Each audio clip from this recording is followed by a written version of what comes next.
What's a great way to stop people from throwing the ball at you? Get some people to rush the passer.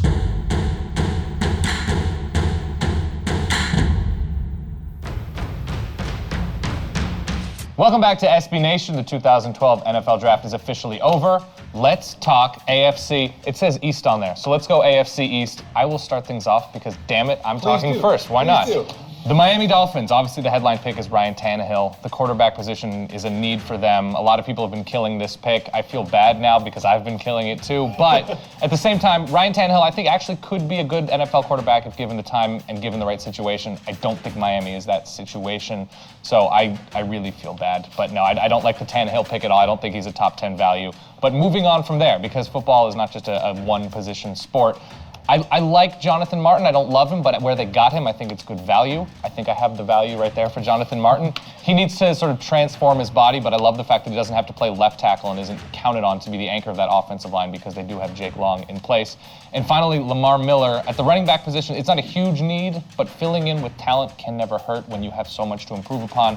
He's the fastest running back in the draft. If he's a change of pace guy, if he hits a home run every once in a while, because that's a cliche at this point to say that, it's not a terrible pick. I like where they got him. He has some injury issues in the past, but I like it. And overall, I don't love everything. I'm giving him a C, mostly weighted down by Ryan Tannehill. Does Tannehill start week 1?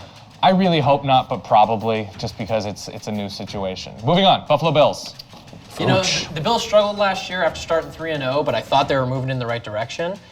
And I really like this draft. I think it's a really solid improvement, kind of a meat and potatoes draft where nothing too sexy, but they filled a lot of needs in the depth chart, and they've got some potential long-term starters.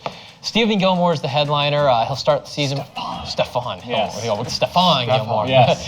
He'll start the season as the nickelback, and I think by the end of the year he'll be starting. Sure. You know, as one of the starting two cornerbacks. Cordy Glenn, I think, is an absolute steal and probably their best value deep in the second round after he slipped out of the first, even though a lot of people had him going there. Again, he should be starting fairly soon into the season. Strengthen the run game mostly. Big time. It should help with, for CJ Spiller. I think Ron Brooks qualifies as probably their best sleeper pick. He'll start, even though he was not a starter at LSU, he got a lot of playing time as the nickelback there. He played in some big games. I think he'll start probably as the dime back for the Bills. But once Gilmore gets moved into the starting lineup, you could see him as the nickelback before the end of the year. Yeah, he'll just keep moving up the depth chart. Overall, I give it a B+. Very, very solid draft. They get better. All right, New York Football Jets. Headliner, Quentin Coples, defensive end out of North Carolina. Another great defensive end out of North Carolina. Trying to follow in his footsteps, that'd be Julius Peppers. Some people think this pick of Coples is maybe a little bit of a boomer bust pick, but I'm not worried about that. I don't think effort will be an issue, especially when he's young. He's playing for that second contract. I could see why he checked out a little bit maybe at UNC. A lot of issues going on there. Team wasn't as good as he was. That's of course not a great attribute to have. A lot of issues going on with the Jets too in terms of effort. This is true. They maybe had a little wake-up call last year. But I think the same principle applies to Stephen Hill, who is my value pick, wide receiver out of Georgia Tech. Again, there's some folks who think that's a high-risk, high-reward type situation, but this guy he's used to not getting a lot of balls, playing in that triple option at Georgia Tech.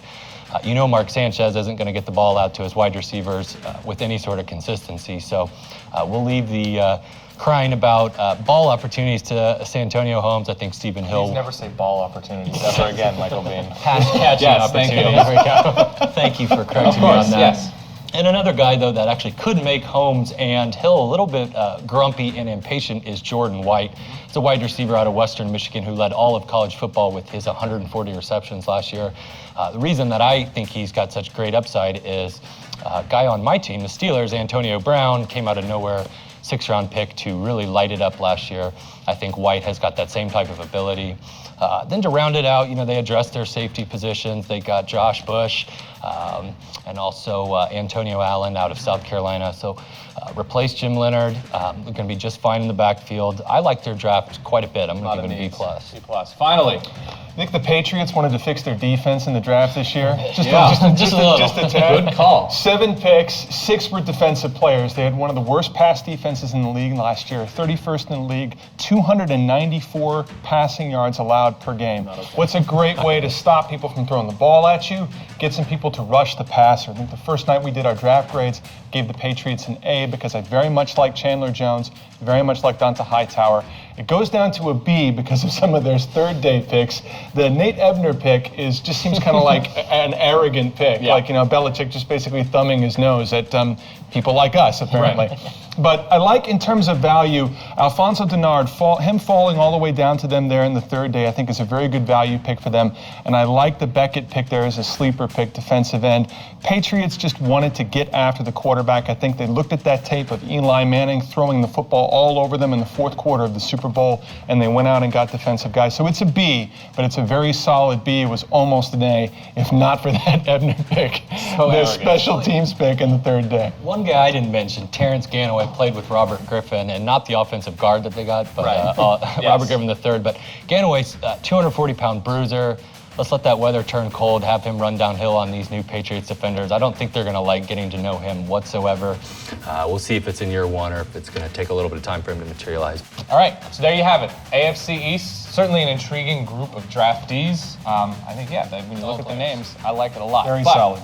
Agree or disagree with our, analysis and conclusions about the AFC East? How'd your team do? Comment down below, subscribe up above for all of our draft grades and wraps.